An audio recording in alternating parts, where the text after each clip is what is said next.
الحمد لله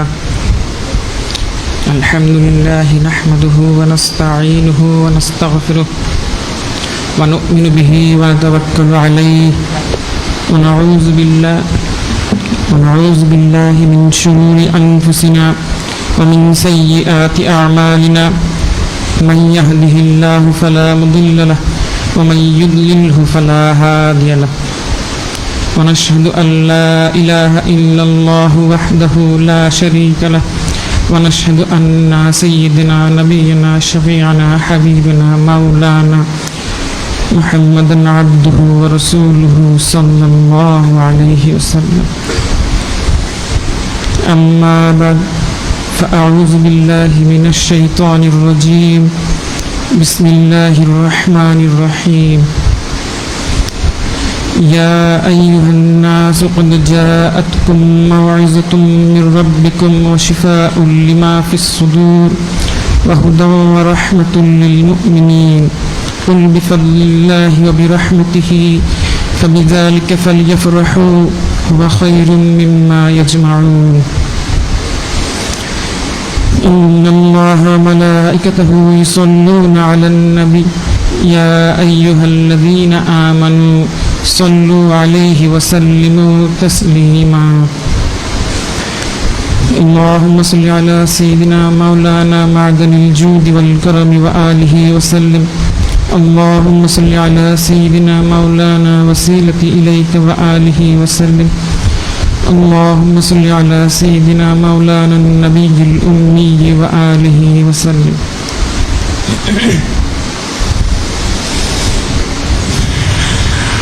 আজকে আমার আলোচনার বিষয় হচ্ছে আমাদের উপর নূরে মুজাসসাম হাবিবুল্লাহ হুজুর পাক সাল্লাল্লাহু আলাইহি ওয়াসাল্লাম ওনার হক মোবারক সম্পর্কে। হক সম্পর্কে জানতে হলে প্রথমে যেটা জানতে হবে, হক আসলে কিভাবে তৈরি হয়। হক তৈরি হয় উপকারের মাধ্যমে, অর্থাৎ কেউ যদি আমাদেরকে উপকার করে তাহলে আমাদের উপর উপকারকারীর প্রতি একটা হক তৈরি হয়। মূলত আমাদের উপর যত হক রয়েছে সব হকই এইভাবেই উপকারের মাধ্যমে তৈরি হয়েছে। সেটা পিতামাতার হক বলি, আত্মীয় স্বজনের হক বলি, পাড়া প্রতিবেশীর হক বলি, সব হকই এইভাবেই উপকারের মাধ্যমে তৈরি হয়েছে। আবার যে যত বড় উপকার করে তার প্রতি তত বড় হক তৈরি হয়, আর যে যত ছোট করে তার প্রতি তত ছোট হক তৈরি হয়। উদাহরণস্বরূপ বলা যেতে পারে, আমরা জানি পিতামাতার হকটা হচ্ছে আত্মীয় স্বজন পাড়া প্রতিবেশীর হকের চেয়ে বড়, কারণ পিতামাতা আমাদের যে উপকারটা করেছেন সেটা পাড়া প্রতিবেশী আত্মীয় স্বজনের উপকারের চেয়ে বড়। কীভাবে বড়? সেটা হচ্ছে পিতামাতা আমাদের যে উপকারটা করেছেন সেটা হলো ওনারা আমাদেরকে জন্ম দিয়েছেন। ওনারা যদি আমাদেরকে এই উপকারটা না করতেন, অর্থাৎ আমাদের জন্ম না দিতেন, তাহলে আমাদের অস্তিত্বই থাকতো না। আর পাড়া প্রতিবেশী আত্মীয় স্বজন তারা আমাদের যে উপকারটা করে সেই উপকারটা যদি না করতো তাহলে আমাদের হয়তো অসুবিধা হতো বা অনেক সমস্যায় হয়তো পড়তে হতো, কিন্তু অস্তিত্বের সংকটে পড়তে হতো না। যার কারণে পিতামাতার উপকারটা বড়, বিধায় ওনাদের হকটাও বড়। এখন এখান থেকে যদি আমরা যেটা বুঝতে পারতেছি সেটা হলো যে উপকারের মাধ্যমে হক তৈরি হয়, আর হকের মাত্রা দিয়ে উপকারের মাত্রা দিয়ে হকের মাত্রাটা নির্ধারণ হয়।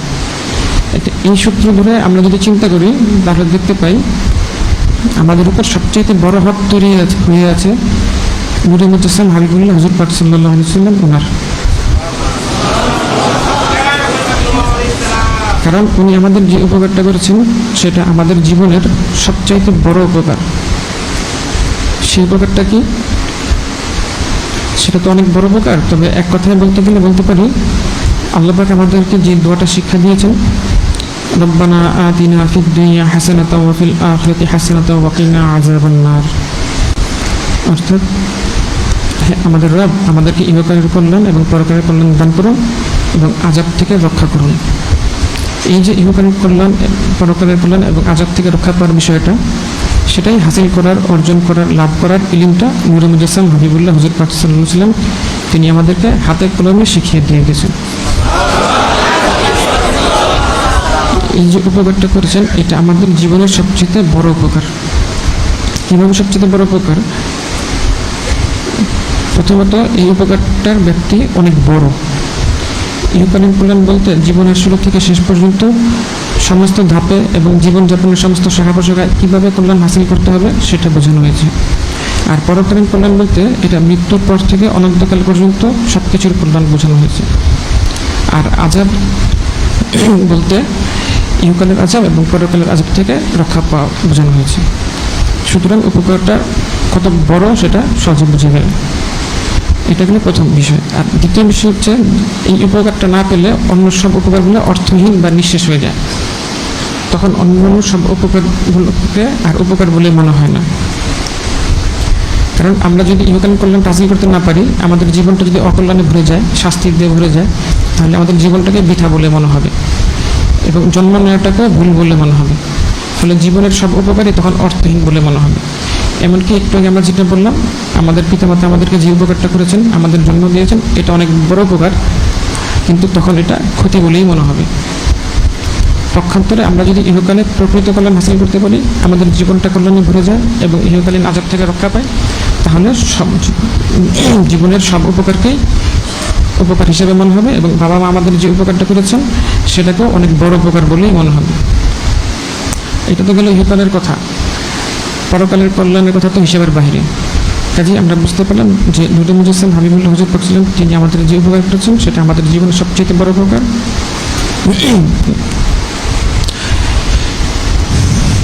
আচ্ছা, এখন কথা হচ্ছে যে এই এত বড় উপকারটা তিনি কিভাবে করলেন, সেটা মহান আল্লাহ পাক রব্বুল আলামিন তিনি আমাদেরকে জানিয়ে দিয়েছেন। ইয়াতলু আলাইহিম আয়াতিহি ওয়া ইউযাক্কিহিম ওয়া ইউআল্লিমুহুমুল কিতাবা ওয়াল হিকমাতা ওয়া ইন কানু মিন ক্বাবলু লাফি দালালিম মুবিন। এখানে যেটা বলা হচ্ছে যে ইয়াতলু আলাইহিম আয়াতিহি, তিনি আমাদেরকে আয়াত শরীফ তিলাওয়াত করে শিখিয়েছেন। ওয়া ইউযাক্কিহিম, এবং আমাদের অন্তরগুলো পরিশুদ্ধ করেছেন। অর্থাৎ আমাদের অন্তরে যে ভুল বিশ্বাস, বদ আকীদা, কুসংস্কার, জাহিলিয়াত বিদ্যমান ছিল, যেগুলো আমাদের সঠিক বুঝকে ক্ষতিগ্রস্ত করে এবং আমাদের ইহকাল এবং পরকালের কল্যাণ হাসিল ক্ষেত্রে বাধা হয়ে দাঁড়ায়, সেগুলো তিনি দূর করে দিয়েছেন। এবং ইউআল্লিমুহুমুল কিতাবা ওয়াল হিকমাতা, এবং তিনি আমাদেরকে সম্মানিত কিতাব এবং হিকমত শিক্ষা দিয়েছেন। অর্থাৎ তিনি আমাদেরকে ইহকালের কল্যাণ কী এবং পরকালের কল্যাণ কী এবং কীভাবে হাসিল করতে হয় সেটা হাতে কলমে শিখিয়েছেন।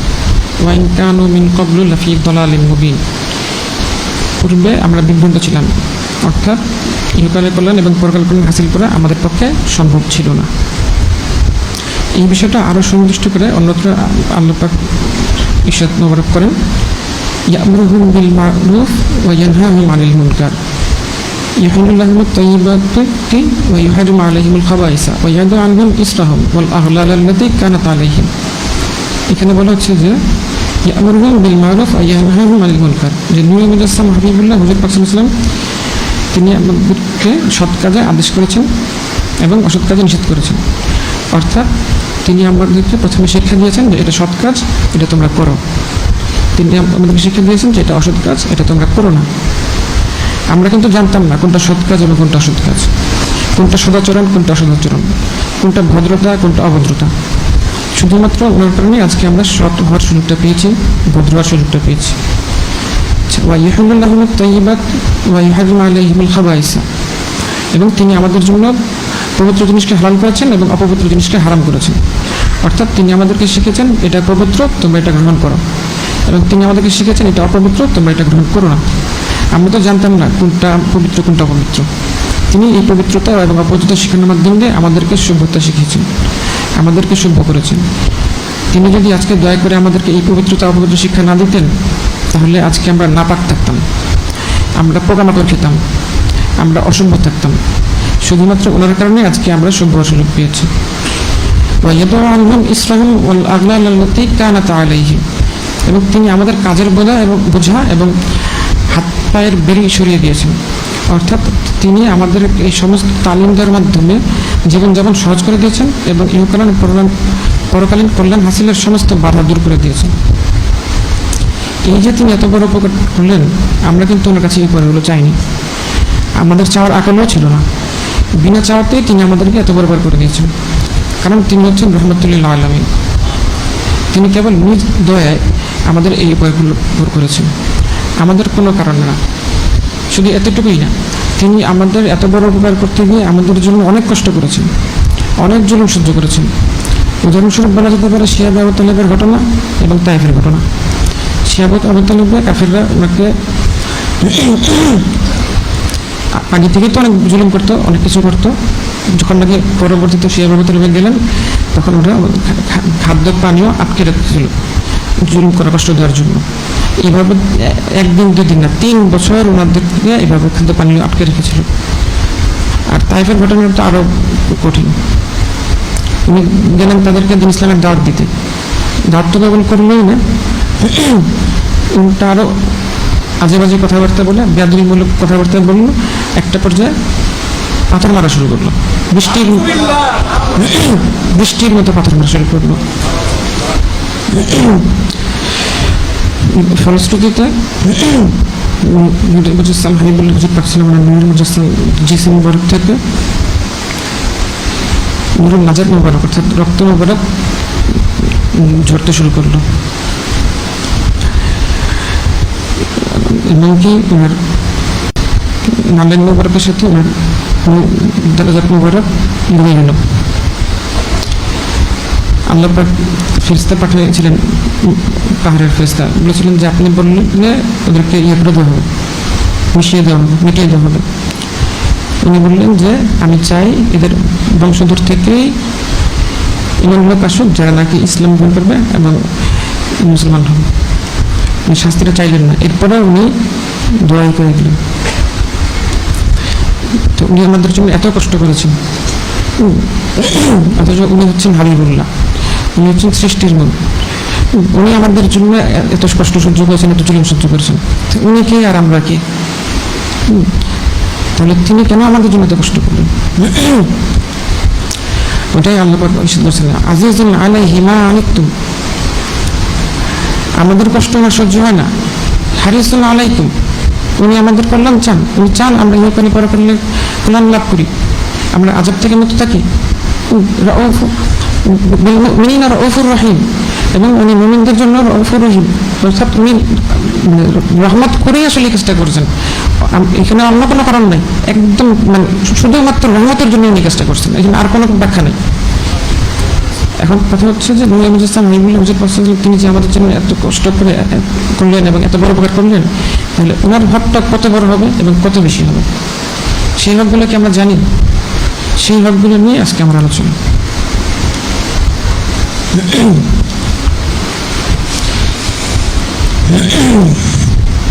সেই হকগুলো যদি সংক্ষেপে বলতে হয় তাহলে বলা যায়, প্রথম হচ্ছে নূরে মুজাসসাম হাবিবুল্লাহ হুজুর পাক সাল্লাল্লাহু আলাইহি ওয়াসাল্লাম ওনার উপর ঈমান আনা এবং আকীদা বিশুদ্ধ করা। আচ্ছা, এরপরে নূরে মুজাসসাম হাবিবুল্লাহ হুজুর পাক সাল্লাল্লাহু আলাইহি ওয়াসাল্লাম ওনার ইতাআত করা এবং ইত্তিবা করা, অর্থাৎ আনুগত্য এবং অনুসরণ করা। তারপরে নূরে মুজাসসাম হাবিবুল্লাহ হুজুর পাক সাল্লাল্লাহু আলাইহি ওয়াসাল্লাম ওনার নুসরাত এবং তাজির অর্থাৎ খিদমত করা, এবং নূরে মুজাসসাম হাবিবুল্লাহ হুজুর পাক সাল্লাল্লাহু আলাইহি ওয়াসাল্লাম ওনার তাওকীর এবং তাজিম অর্থাৎ সম্মান করা, এবং নূরে মুজাসসাম হাবিবুল্লাহ হুজুর পাক সাল্লাল্লাহু আলাইহি ওয়াসাল্লাম ওনাকে মহব্বত করা, নূরে মুজাসসাম হাবিবুল্লাহ হুজুর পাক সাল্লাল্লাহু আলাইহি ওয়াসাল্লাম ওনাকে সন্তুষ্ট করা, এবং নূরে মুজাসসাম হাবিবুল্লাহ হুজুর পাক সাল্লাল্লাহু আলাইহি ওয়াসাল্লাম ওনার সামনে সালাত সালাম পাঠ করা। আলোচনার সুবিধার্থে এই হকগুলোকে 7 ভাগে বিভক্ত করেছি।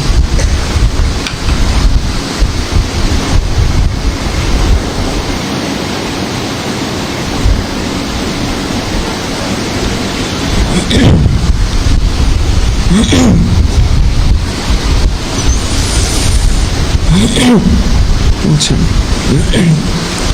প্রথমে যেটা ছিল যে নূরে মুজাসসাম হাবিবুল্লাহ হুজুর পাক সাল্লাল্লাহু আলাইহি ওয়াসাল্লাম ওনার উপর ঈমান আনা এবং আকীদা বিশুদ্ধ করা। এই সম্পর্কে আল্লাহ পাক রব্বুল আলামিন এই পবিত্র সূরা আরাফ শরীফের 158 নম্বর আয়াত শরীফে ইরশাদ মুবারক করেন, কুল ইয়া আইয়ুহান নাস ইন্নী রাসূলুল্লাহি ইলাইকুম জামিআন আল্লাযী লাহু মুলকুস সামাওয়াতি ওয়াল আরদ লা ইলাহা ইল্লা হুয়া ইহয়ী ওয়া ইউমীত ফাআমিনু বিল্লাহি ওয়া রাসূলিহিন নাবিয়্যিল উম্মি। আচ্ছা, এখানে বলা হচ্ছে যে কুল ইয়া আইয়ুহান নাস, আচ্ছা হাবিব সাল্লাল্লাহু আলাইহি ওয়াসাল্লাম আপনি মানুষদেরকে বলে দিন, ইন্নী রাসূলুল্লাহি ইলাইকুম জামিআ, যে আমি তোমাদের সকলের প্রতি রাসূল হিসেবে প্রেরিত হয়েছি মহান আল্লাহ পাক ওনার পক্ষ থেকে।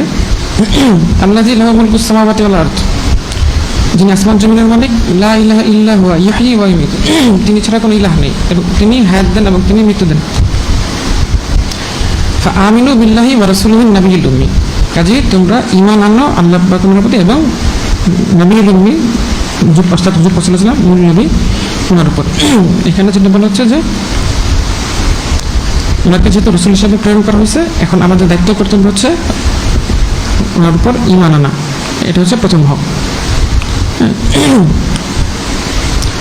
আচ্ছা, এখন এই ঈমানটা কিরূপ আনতে হবে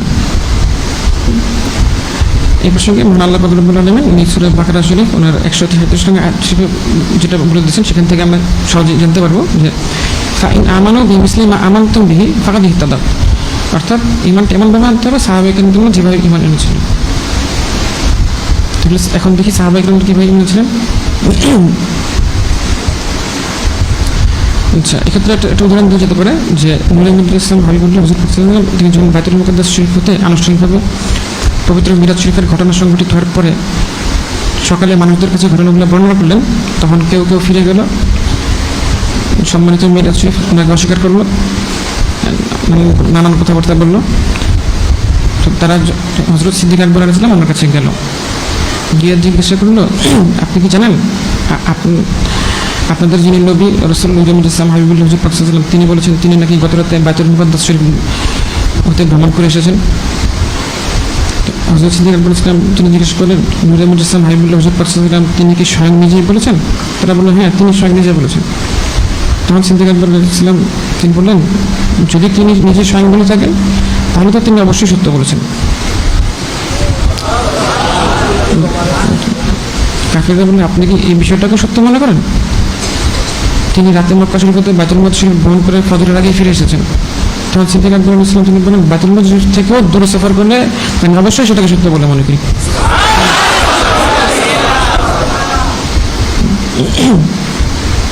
হযরত সিদ্দিক আকবর ইসলাম তিনি আরো বলেন, সকাল সন্ধ্যা আসমানের খবর অর্থাৎ ওহি আসা ফেরেশতা আসা আমি তো এগুলো সত্য বলে মনে করি, তাহলে ওটা কেন মনে করবো না? আচ্ছা, আর এই জন্যই হযরত সিদ্দিক আকবর ইসলাম ওনাকে চরম সত্যবাদী অর্থাৎ সিদ্দিক লকব মোবারক দেওয়া হয়েছিল। এই ঘটনার দ্বারা সাহাবায়ে কেরাম ওনারা কিরূপ ঈমান এনেছিলেন সেটা সম্পর্কে সুস্পষ্ট ধারণা পাওয়া যায়।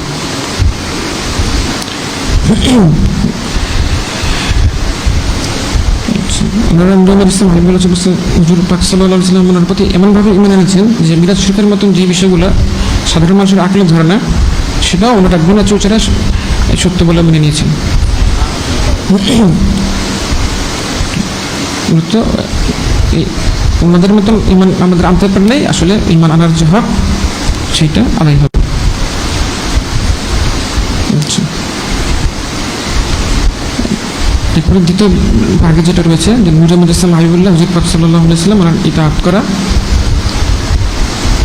এবং ইত্তেবা করা, অর্থাৎ আনুগত্য এবং অনুসরণ করা। আনুগত্যের ব্যাপারে মহান আল্লাহ পাক রব্বুল আলামিন তিনি পবিত্র সূরা নিসা শরীফের 64 নং আয়াত শরীফে এসে বলেছেন, ওয়া মা আরসালনা মিন রাসূলিন ইল্লা লিইউতাআ বিইজনিল্লাহ, রাসূল ওনাদেরকে প্রেরণ করাই হয় আনুগত্য করার জন্য।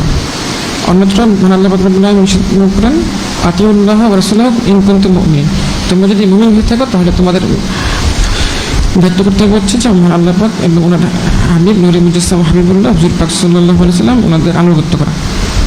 এখান থেকে সুস্পষ্ট যেটা বোঝা গেল যে নূরে মুহাম্মদ ইসলাম হাবিবুল্লাহ হুজুর পাক সাল্লাল্লাহু আলাইহি ওয়াসাল্লাম ওনার আনুগত্য করাটাও আমাদের উপর ওনার একটা হক। এখন এই আনুগত্যের হকটা কীভাবে আদায় করতে হবে সেটার দৃষ্টান্ত সাহাবায়ে কেরাম ওনাদের মধ্যে আমরা দেখতে পাই। উদাহরণস্বরূপ সাহাবায়ে কেরাম ওনাদের জীবন থেকে আনুগত্যের একটা ওয়াকিয়া উল্লেখ করছি।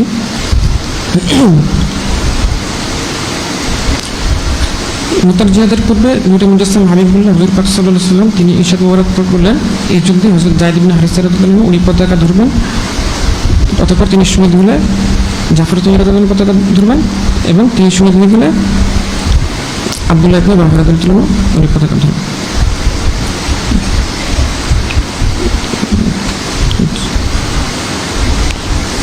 এইখান থেকে জিনিসটা স্পষ্ট ইঙ্গিত ছিল যে যায়েদ ইবনে হারিসা রাদিয়াল্লাহু আনহু শহীদ হয়ে যাবেন এবং জাফর রাদিয়াল্লাহু আনহু শহীদ হয়ে যাবেন এবং আব্দুল্লাহ ইবনে রাওয়াহা রাদিয়াল্লাহু আনহু ওনার কাছে শেষ পর্যন্ত যাবে। তো ওনারা কিন্তু এটা বুঝতেই পারতেছিলেন, কিন্তু ওটা ওনারা বুঝছে, ওটা ওনারা জেনে ওনারা জিহাদে গিয়েছিলেন এবং কোনো কথাবার্তা বলেননি, এবং ওনারা এটার উপরে ইস্তেকামত ছিলেন, এবং ওনারা কিন্তু পরিবার সন্তান ছিলেন। ওনারা কিন্তু ওটা ওনাদের পরিবার সন্তান আল্লাহ পাক এবং ওনার হাবিব নূরুল ইসলাম হাবিবুল্লাহ হুজুর পাক সাল্লাল্লাহু আলাইহি ওয়াসাল্লাম ওনাদের জিম্মায় রেখেই ওনারা গিয়েছিলেন।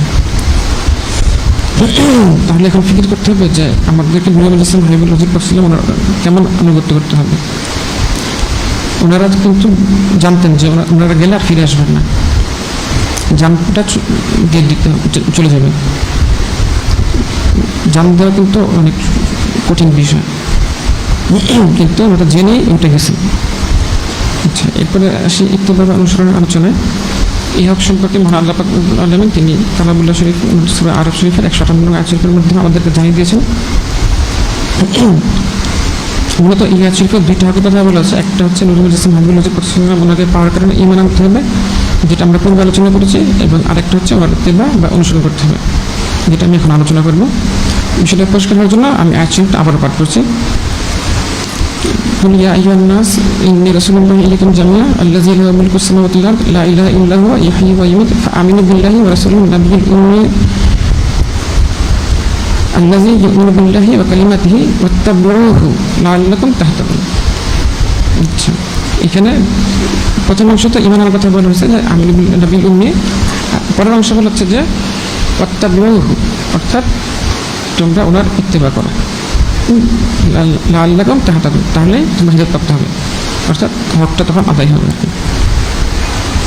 আচ্ছা, এই আয়াত শরীফের মাধ্যমে মহান আল্লাহ পাক তিনি আমাদেরকে জানিয়ে দিয়েছেন যে নূরুল ইসলাম হাবিবুল্লাহ হুজুর পাক ওনাকে পার করে আমাদের আরেকটা হক হলো ইত্তেবা করা। আচ্ছা,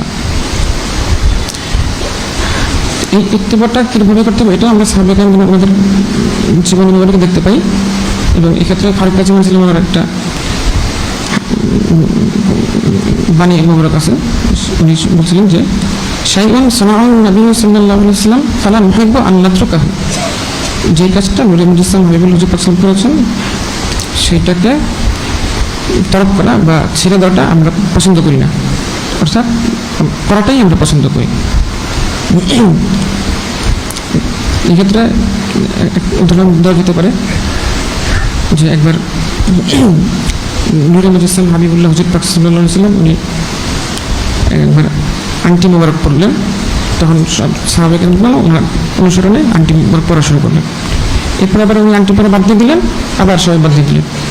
উনি কিন্তু কাউকে আদেশও করেন নাই, নিষেধও করেন নাই, উনি পড়া শুরু করে দিয়েছেন, সবাই পড়া শুরু করে দিয়েছেন। উনি পড়া বাদ দিয়ে দিয়েছেন, সবাই পড়া বাদ দিয়ে দিয়েছেন। ওনারা সবাই এইভাবে অনুসরণ করতেন।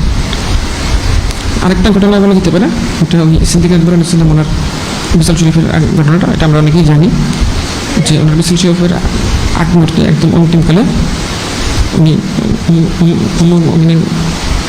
সালিসা সিদ্দিক আলাইহিস সালাম ওনাকে জিজ্ঞেস করছিলেন যে নূরুল ইসলাম হাবিবুল্লাহ হুজুর পাক সাল্লাল্লাহু আলাইহি ওয়াসাল্লাম ওনাকে যে কাফন মোবারক পরানো হয়েছে ওখানে কয় কাপড় ছিল? তিনি বললেন 3 কাপড়। আচ্ছা, তো পরে জিজ্ঞেস করলেন যে ওনার মিসাল শান মোবারক প্রকাশ করলেন ওই দিন কী বার ছিল? তিনি বললেন যে ইয়ামুল ইসলাম আজিজ। তো জিজ্ঞেস করলেন যে আজকে কী বার? তিনি বললেন যে ইয়ামুল ইসলাম আজিজ। তখন উনি বললেন যে আজকে আমার যদি আজকে মিসাল শরীফটা হতো। চিন্তা ফিকিরের বিষয় যে ওনার একদম শেষ সময়, এই সময় তো মানুষের শরীর আসলে অনেক অসুস্থ থাকে, অনেক দুর্বল থাকে, ওই সময় ওনার ইত্তেবা করার খেয়াল ছুটে যায় না।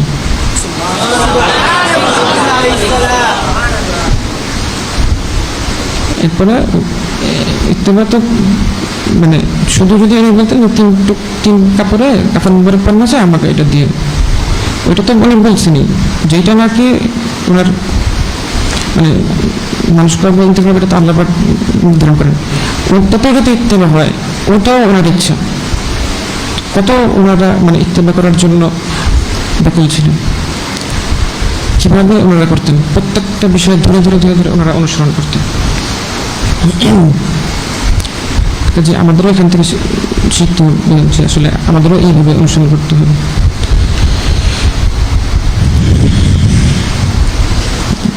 এরপরে তৃতীয় ভাগ যেটা রয়েছে সেটা হচ্ছে নুসরাত এবং তাজির। মহান আল্লাহ পাক তিনি সূরা আরাফ শরীফের 157 নম্বর আয়াত শরীফে এসে তোমরা পড়েন ফাল্লাযিনা আমানু বিহি ওয়া আযযারুহু ওয়া নাসারুহু ওয়াত্তাবাউ নূরাল্লাযী উনজিলা মা'হু উলাইকা হুমুল মুফলিহুন। যারা নূর মুজাসসাম হাবিবুল্লাহ হুজুর ওনার উপর ঈমান এনেছেন, ওনাকে সম্মান করেছেন এবং খিদমত আঞ্জাম দিয়েছেন এবং সেই নূরের অনুসরণ করেছেন যা ওনার সাথে অবতীর্ণ হয়েছে, ওনাদের সফল কাম। এই আয়াত শরীফ হচ্ছে ওই আয়াত শরীফের পরের অংশ যেটা আমি পূর্বে বলেছি, যেখানে বলা হয়েছিল তিনি আমাদেরকে সৎ কাজ এবং অসৎ কাজ চিনিয়েছেন, পবিত্রতা শিখিয়েছেন, আমাদের কাঁধের বোঝা এবং হাত পায়ের বিরুদ্ধে দূর করেছেন। সেই আয়াত শরীফেরই পরের অংশ এখানে বলা হচ্ছে যে আমাদের করণীয় কি। আমাদের করণীয় হচ্ছে এই যে নূর মুজাসসাম হাবিবুল্লাহ হুজুর পাক উনি আমাদের কাছে শিক্ষা দিলেন, সেই জন্য আমাদের করণীয় হচ্ছে নূর মুজাসসাম হাবিবুল্লাহ হুজুর পাক সাল্লাল্লাহু আলাইহি ওয়াসাল্লাম ওনার নুসরাত এবং তাজির করা, অর্থাৎ ওনার খিদমত করা এবং ওনার সাথে নাজিলকৃত নূর মুবারক অর্থাৎ পবিত্র কোরআন শরীফ অনুসরণ করা, তাহলে আমরা সফল কাম হতে পারবো, অর্থাৎ তাহলেই হক আদায় হবে। এখানে এই নুসরাত এবং তাজিরের বিষয়টা, যেটা একটা হক আমাদের দায়িত্ব করতে হবে, উনি যেটা আমাদের শিখেছেন, এখানে এটা বলা হয়েছে। প্রশ্ন হচ্ছে নুসরাত এবং তাজির কি? নুসরাত এবং তাজির হচ্ছে খিদমত করা। নূর মুজাসসাম হাবিবুল্লাহ হুজুর পাক সাল্লাল্লাহু আলাইহি ওয়াসাল্লাম ওনার কাজসমূহ সম্পাদনে আঞ্জাম দেওয়া, কাজসমূহ সম্পাদনের জন্য প্রয়োজনীয় জিনিসপত্র সরবরাহ করা, ওনার কাজসমূহ সম্পাদনের জন্য যত ধরনের বাধা প্রতিবন্ধক রয়েছে সেগুলো দূর করা, এগুলো সবই নুসরাত এবং তাজিরের অন্তর্ভুক্ত। এখানে কাজ বলতে ওনার যত ধরনের কাজ রয়েছে, ঘরের কাজ, বাইরের কাজ, দাওয়াতের কাজ, তালিমের কাজ, জিহাদের কাজ, আরও যত রকমের কাজ আছে সব কাজে এইটার অন্তর্ভুক্ত। আমরা সাহাবায়ে কেরাম রাদিয়াল্লাহু আনহুম ওনাদের জীবনী পড়লে দেখতে পাই যে ওনাদের হায়াত মুবারকের একটা বড় অংশ কেটেছে এই নুসরাত এবং তাজির করে। প্রশ্ন হচ্ছে যে সাহাবায়ে কেরাম রাদিয়াল্লাহু আনহুম ওনারা তো নূর মুজাসসাম হাবিবুল্লাহ হুজুর পাক সাল্লাল্লাহু আলাইহি ওয়াসাল্লাম ওনাকে সরাসরি পেয়েছেন এবং সরাসরি ওনার নুসরাত এবং তাজিরের হক আদায় করেছেন, কিন্তু আমরা তো নূর মুজাসসাম হাবিবুল্লাহ হুজুর পাক সাল্লাল্লাহু আলাইহি ওয়াসাল্লাম ওনাকে সরাসরি পাইনি, তাহলে আমরা কীভাবে ওনার নুসরাত এবং তাজিরের হক আদায় করব? একটা উত্তর হচ্ছে যে নূর মুজাসসাম হাবিবুল্লাহ হুজুর পাক সাল্লাল্লাহু আলাইহি ওয়াসাল্লাম তিনি যা রেখে গিয়েছেন সেগুলোর খিদমতের আঞ্জাম দেওয়া, যে ইলম, তালিম, আদর্শ, সুন্নাত, দ্বীন, দাওয়াত এগুলো রেখে গেছেন, এগুলোর খিদমত আঞ্জাম দেওয়া, ওনার প্রচার প্রসার করা, অর্থাৎ নূর মুজাসসাম হাবিবুল্লাহ হুজুর পাক সাল্লাল্লাহু আলাইহি ওয়াসাল্লাম ওনার প্রচার প্রসার করা, ওনার হকসমূহ মানুষকে জানানো, ওনার বিরোধিতাকারীদের প্রতিহত করা, ওনার রেখে যাওয়া বিষয়সমূহের যারা বিরোধিতা করে তাদের প্রতিহত করা, এগুলোর মাধ্যমে আমরা নুসরাত এবং তাজিরের হক আদায় করতে পারি।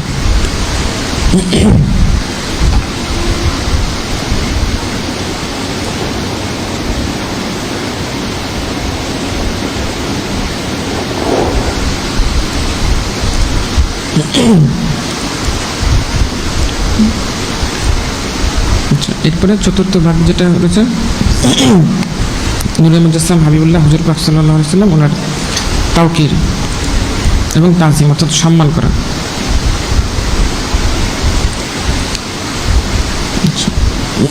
এই সম্পর্কে আল্লাহ পাক ইরশাদ করেন ইন্না আরসালনাকা শাহিদাও ওয়া মুবাশশিরাও ওয়া নাযীরা লিতু'মিনু বিল্লাহি ওয়া রাসূলিহি ওয়া তু'আযজিরুহু ওয়া তুওয়াক্কিরুহু। এখানে যেটা বলা হচ্ছে যে নিশ্চয়ই আমরা আপনাকে প্রেরণ করছি শাহিদ, প্রত্যক্ষদর্শী বা মুবাশশির, নাযীর, সুসংবাদদাতা, সতর্ককারী হিসেবে, যেন তারা লিতু'মিনু বিল্লাহি ওয়া রাসূলিহি, যেন তারা ঈমান আনে আল্লাহ পাক এবং ওনার হাবিব নূর মুজাসসাম হাবিবুল্লাহ ওয়া তু'আযজিরুহু ওয়া তুওয়াক্কিরুহু। তাজির করে যেটা আগে আলোচনা হয়েছে, এবং তুওয়াক্কিরুহু এখানে এই তাওকিদ শব্দটা এসেছে, যে ওনাকে যে প্রেরণ করা হয়েছে শাহিদ, মুবাশশির, নাযীর হিসাবে, এই জন্য আমাদের দায়িত্ব কর্তব্য হচ্ছে ওনাকে ঈমান আনা, তাজির করা এবং তাওকির করা। আচ্ছা আচ্ছা এই তাওকির মানে হচ্ছে সম্মান করা, কি তাজিম করা। এখন এই সম্মানটা আমরা কীভাবে করবো? সেই সম্মান করাটা হযরত সাহাবায়ে কিরাম ওনারা আমাদের শিখিয়ে দিয়েছেন। উদাহরণস্বরূপ বলা যেতে পারে ওনারা কীভাবে তাজিম করতেন সেটা উদাহরণ হিসাবে বলা যেতে পারে যে ওনারা যখন নূর মুজাসসাম হাবিবুল্লাহ হুজুর পাক সাল্লাল্লাহু আলাইহি ওয়াসাল্লাম ওনার সুহবত মোবারক অবস্থান করতেন, তখন ওনারা এমনভাবে থাকতেন মনে হতো যেন ওনাদের মাথার উপরে যেন পাখি বসে আছে, অর্থাৎ ওনারা সুহবত মোবারক ইখতিয়ার করার সময় কোনো নড়াচড়া করতেন না, খুব একাগ্রচিত্তে সুহবত মোবারক ইখতিয়ার করতেন। তারপর আরেকটা বলা যেতে পারে যে একবার হযরত ফাতিমা মুহাজির আলাইহিস সালাম ওনাকে জিজ্ঞাসা করা হলো যে নূরে মুজাসসাম হাবিবুল হুজুর পাক সাল্লাম তিনি বড় নাকি আপনি বড়? তিনি জবাবে বললেন, নূরে মুজাসসাম হাবিবুল হুজুর পাক সাল্লাম তিনি আমার চেয়ে অনেক বড়, তবে আমি ওনার পূর্বে বিলাদুল শরীফ গ্রহণ করেছি। কত সূক্ষ্ম কথা! ওনারা কিভাবে খেয়াল করতেন, কিভাবে দাবি করতেন।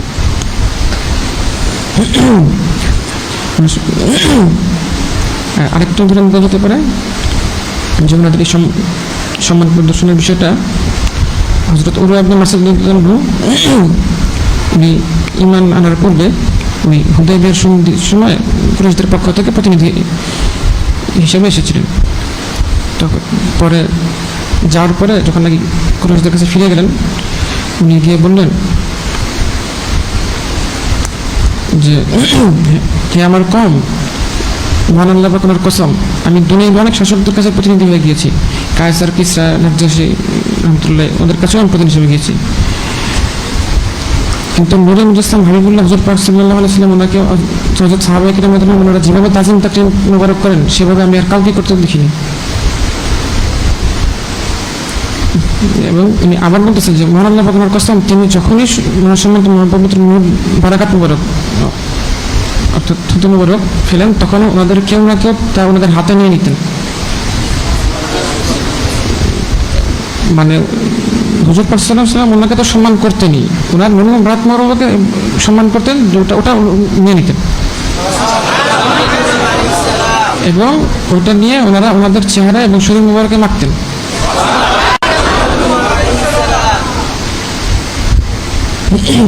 এবং ওনাদেরকে যখন কোনো আদেশ মোবারক করতেন ওনারা সঙ্গে সঙ্গে তা পালন করতেন, কোনো দেরি নেই। এবং তিনি যখন সম্মানিত ওযু মোবারক করতেন তখন ওনার ওযু মোবারকের পানির জন্য সাহাবায়ে কেরাম উনি আরবিতে যে শব্দটা ব্যবহার করছিলেন কাদা ইফতাতিলু, মানে হচ্ছে যুদ্ধ শুরু করে দিতেন, ওটা কে নিবেন এই জন্য। তিনি যখন এবং এরপরে তিনি যখন নাকি নূরে মুজাসসাম হাবিবুল্লাহ যখন নাকি কথা বলতেন তখন ওনারা ওনাদের কথা চুপ নীরব হয়ে যেতেন আর কি, এবং ওনার দিকে মানে তীক্ষ্ণ দৃষ্টিতে তাকাতেন না, মানে আদরের সহিত তাকাতেন। তো এখান থেকে একটা ধারণা পাওয়া যায় যে ওনারা আসলে কিরকম তাওকির বা সম্মান করতেন। আমাদেরকে ওখান থেকে দেখে শিখতে হবে এবং সেই অনুযায়ী আমল করার কোশিশ করতে হবে। এরপরে পঞ্চম ভাগ যেটা হচ্ছে নূরে মুজাসসাম হাবিবুল্লাহ হুজুর পাক সাল্লাল্লাহু আলাইহি ওয়াসাল্লাম ওনাকে মহব্বত করা। আচ্ছা, এই প্রসঙ্গে হাদিস শরীফে ইরশাদ মোবারক হয়েছে, লা ইউমিনু আহাদুকুম হাত্তা আকুনা আহাব্বু ইলাইহি মিন ওয়ালিদিহি ওয়া ওয়ালাদিহি ওয়ান নাসি আজমাইন। তোমরা ততক্ষণ পর্যন্ত মুমিন হতে পারবে না যতক্ষণ আমাকে নিজের পিতা মাতা সন্তান শক্তি এবং সব মানুষের সাথে বেশি মহব্বত না করবে। এখানে ঈমান হতে পারবে না, মানে এখানে যেটা বলা হচ্ছে যে মানে এই হকটা আদায় না করলে ঈমানদারি হওয়া যাবে না, মানে মহব্বত করাটা এত গুরুত্বপূর্ণ। এবং এই হকের ব্যাপারে হযরত সাহাবায়ে কেরাম কতটা গুরুত্ব দিয়েছেন এটা আসলে শুনলে বোঝা যাবে। হাদিস শরীফে তো বলা আছে যে মানে ঈমান আনতে পারবে না সব কিছুর সাথে মহব্বত করতে, এবং এক বর্ণনা আছে মিন নাফসিহি, জানের থেকেও বেশি মহব্বত করতে পারে। ওখানে মানে জানের থেকে মহব্বত করতে পারে এইভাবে বলা আছে। কিন্তু সাহাবায়ে কেরাম ওনারা কি পরিমাণ মহব্বত করতেন একটা ঘটনা বলে বোঝা যাবে যে যায়েদ ইবনে দাসিনা রাদিয়াল্লাহু আনহু ওনাকে ওই কুরাইশরা শহীদ করার জন্য কাবা শরীফের সামনে নিয়ে গেছিল। তো ওরা এবং বলতেছিল যে ওনাদেরকে ওনার একটা করে আল্লাহ পথে কেটে শহীদ করা হবে। তো ওই সময় ওনাকে আবু সুফিয়ান রাদিয়াল্লাহু জিজ্ঞাসা করেছিলেন, উনি তখন ঈমান আনেন নাই, যে আপনি কি এটা পছন্দ করেন না, মানে উনি তো ওনার মতন করে বলতেছেন আর কি, তখন উনি ঈমান আনেন যে নূরে মুজাসসাম হাবিবুল্লাহ হুজুর পাক সাল্লাল্লাহু আলাইহি ওয়াসাল্লাম ওনাকে আপনার জায়গায় আনা হলো, আপনি আরামে আপনার পরিবারের কাছে চলে গেলেন। ওটা শুনে উনি রাগান্বিত হয়ে গেছেন, যে মহান আল্লাহর কসম হাবিবুল্লাহ হুজুর পাক সাল্লাল্লাহু আলাইহি ওয়াসাল্লাম ওনাকে যেখানে আছেন ওখানেই থাকা অবস্থায় ওনার যদি একটা কাটার বেঁধে যদি একটা কাটা বেঁধে আর এর বিনিময়ে যদি আমাকে পরিবার কাছে চলে যেতে সুযোগ দেওয়া হয় ওটাও আমি পছন্দ করবো না। জানের বিনিময়ে জান না, জানের বিনিময়ে কাটা বিধা, কাটা বিধার পরিবর্তে মানে ওনার জান গিয়ে যদি কাটা না বিধা তাও জান দিয়ে দেবে, কাটা বিধা যাবে না। মানে মাত্রাটা কি পর্যায়ের।